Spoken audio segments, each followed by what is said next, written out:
The best way I can explain it is, standing in the ocean and it's a nice day, but even on nice days, there are waves that you may not see coming.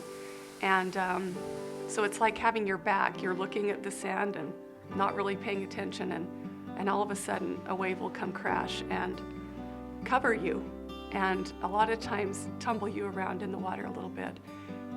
So I have a son who's 3 now, and he was born at 25 weeks. They rushed me in and did an emergency C-section, sent him straight through the window to the NICU, and he was there for 3.5 months, struggling with his lungs to breathe, and he was really little. He was 1 pound, 10 ounces. It was just 5 days until he passed away. He just passed away very peaceful in the night. You would think it wouldn't be that hard to lose somebody, but and I realized how lucky I was to have him for 56 years.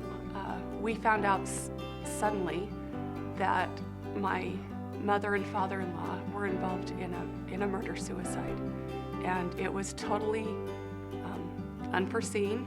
We did not have a clue, and it was a very difficult time. They were wonderful grandparents, and especially Grandma. It was hard to figure out how we were going to make that okay.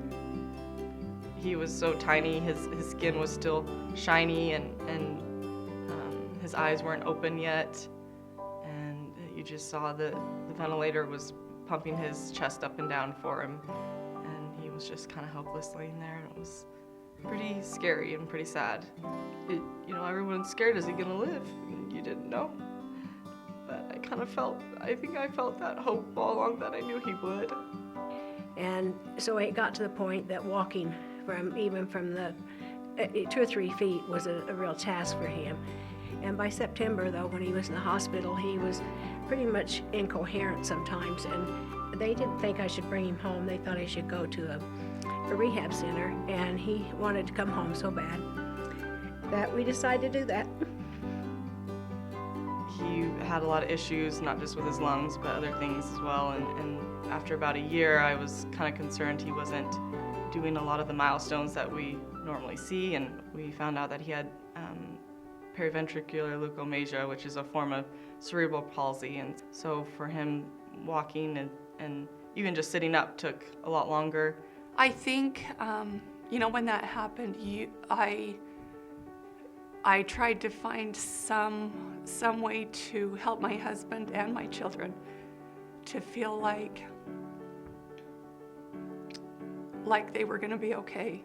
Like the sun was still going to rise the next day.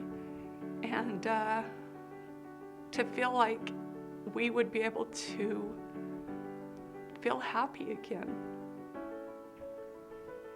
It does leave a hole in your heart.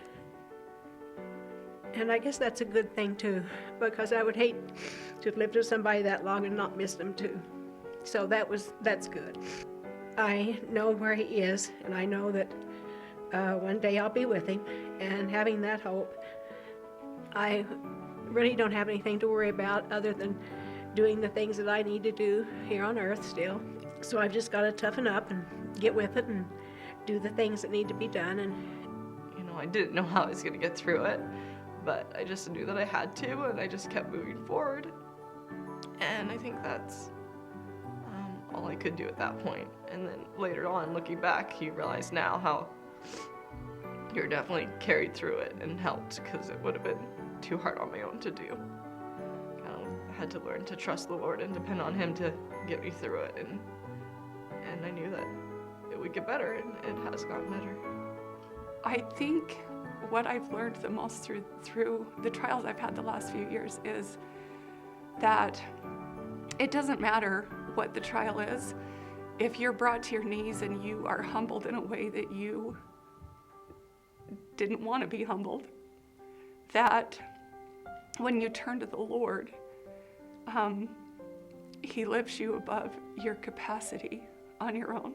the thing, I know that there was God's hand in so many things that happened at the end of his life that I could feel the Spirit, and I know that he's where he ought to be at this time.